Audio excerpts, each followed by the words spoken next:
Assalamualaikum warahmatullahi wabarakatuh. Alhamdulillahi rabbil alamin. Wabihi nasta'inu ala umurid dunya waddin. Wassalatu wassalamu ala ashrafil mursalin Sayyidina Muhammadin al-fatihi lima ughliq wal khatimin bima sabaq nasiril haqqi bil haqq wal hadi ila siratil mustaqim wa ala alihi wa sahbihi haqqa qadrihi wa miqdarihi al-azim. Amma ba'du. Kaum muslimin dimanapun berada, di dalam Al-Quran surah Al-Baqarah ayat 185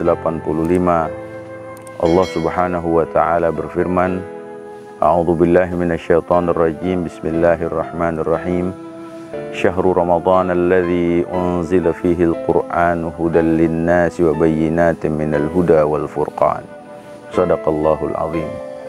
Bulan Ramadan, di mana pada bulan tersebut diturunkan Al-Qur'an untuk para manusia sebagai petunjuk bagi mereka dan sebagai penjelas-penjelas atas petunjuk tersebut dan sebagai pembeda.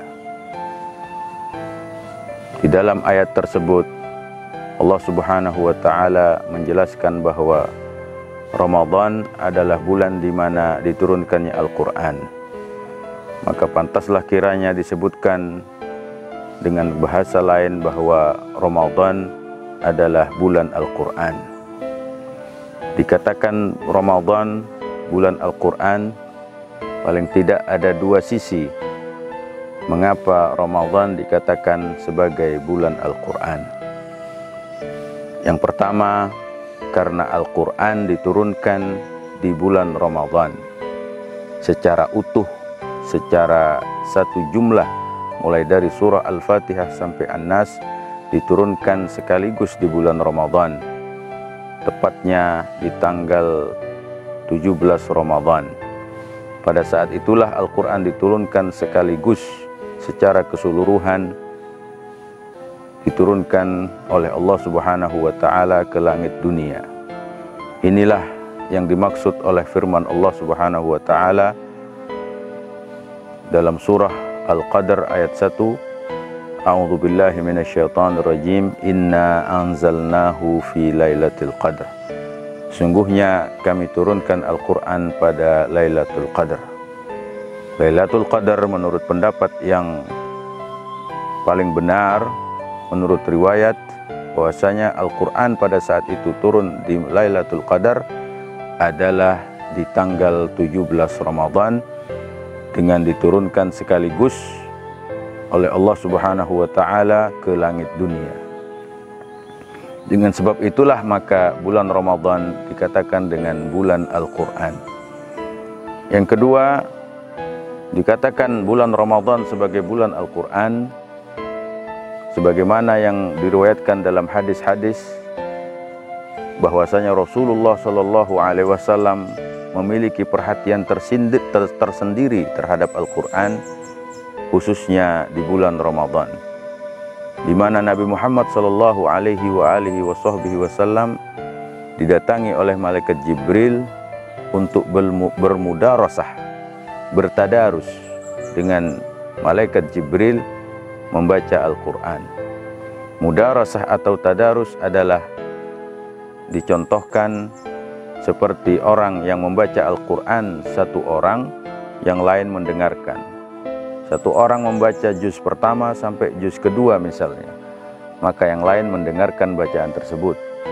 Kemudian yang lain melanjutkan bacaan juz kedua dan juz ketiga, yang pertama mendengarkan. Inilah yang diistilahkan dengan mudarasah, tadarus. Pada saat Nabi Muhammad sallallahu alaihi wasallam bermudarasah atau tadarus dengan malaikat Jibril alaihi salam, maka pada saat itu ditentukanlah letak surah-surah dan ayat-ayat dalam Al-Quran. Ayat ini diletakkan di surah ini sebelum surah ini, surah ini setelah surah ini, dan seterusnya. Maka diistilahkanlah bahwasanya peletakan Al-Quran, urutan-urutan yang ada dalam Al-Quran yang sekarang kita baca, yang sekarang kita miliki, yang sekarang kita diberikan oleh Allah Subhanahu wa taala, Al-Qur'an tersebut urutannya mulai dari Al-Fatihah sampai An-Nas, itu adalah merupakan peletakan yang diistilahkan dengan tauqifi. Peletakan tauqifi adalah sudah ditentukan oleh Allah Subhanahu wa taala, sudah ditentukan oleh Rasulullah SAW letaknya, sehingga tidak bisa dirubah-rubah lagi. Peletakan Al-Qur'an, Al-Fatihah, Al-Baqarah dan seterusnya sampai An-Nas, urut-urutannya adalah memang bukan hasil ijtihad seseorang, tapi memang itu adalah tauqifi yang sudah ditentukan dari awal turunnya Al-Qur'an oleh baginda Nabi Muhammad SAW. Maka dari itu, pada saat bulan Ramadan, Nabi Muhammad SAW bermudarasah, bertadarus dengan malaikat Jibril. Inilah dua sisi yang kiranya mengapa Al-Quran dikatakan sebagai mengapa Ramadan dikatakan sebagai bulan Al-Quran. Yang pertama adalah karena Al-Quran diturunkan sekaligus di bulan Ramadan, yaitu di Lailatul Qadar, tepatnya pada tanggal 17 Ramadan. Yang kedua adalah karena Rasulullah SAW memiliki perhatian lebih khususnya di bulan Ramadan untuk bermudarasah membaca Al-Quran dengan malaikat Jibril. Bahkan dalam riwayat lain, Sayyidah Aisyah radhiyallahu taala anha, beliau berkata, "Kana Rasulullah sallallahu alaihi wasallam ajwadan nas." Rasulullah sallallahu alaihi wasallam adalah paling dermawannya manusia. Wa ajwadu ma yakunu fi syahri Ramadan. Dan paling dermawannya dan sangat dermawannya, lebih dermawan lagi adalah di bulan Ramadan. Rasulullah adalah manusia yang paling dermawan. Kita ketahui kedermawanan Rasulullah SAW, bagaimana beliau memiliki perhatian dengan para fuqara dan masakin. Tetapi lebih-lebih kedermawanan itu berlebih ketika datang bulan Ramadan. Para ulama mengatakan yang dimaksud kedermawanan ini bukan sekedar kedermawanan yang bersifat hissi, yang bersifat materi, tapi juga bersifat perhatian, bersifat kasih sayang, kedermawannya Rasulullah SAW. Jadi Rasulullah memiliki dua kedermawanan menurut para sebagian ulama. Yang pertama kedermawanan yang bersifat materi, yang kedua kedermawanan yang bersifat non materi. Seperti perhatian Nabi justru berlebih di bulan Ramadan kepada fakir miskin. Bahkan sebagian ulama mengatakan kedermawanan Nabi Muhammad SAW dalam perhatiannya dengan Al-Quran itu adalah bagian kedermawanan Nabi, melebihi kedermawanan beliau di sebelum-sebelum atau di selain bulan Ramadan. Dua sisi inilah yang patut kita contoh di bulan-bulan Ramadan saat ini menjelang akhir-akhir bulan Ramadan, yaitu yang pertama, betul-betul kita menghatamkan Al-Quran, betul-betul kita membaca Al-Quran dengan sesuai dengan tajwid dan bacaannya, sehingga kita mendapatkan anugerah Allah Subhanahu wa taala menjadi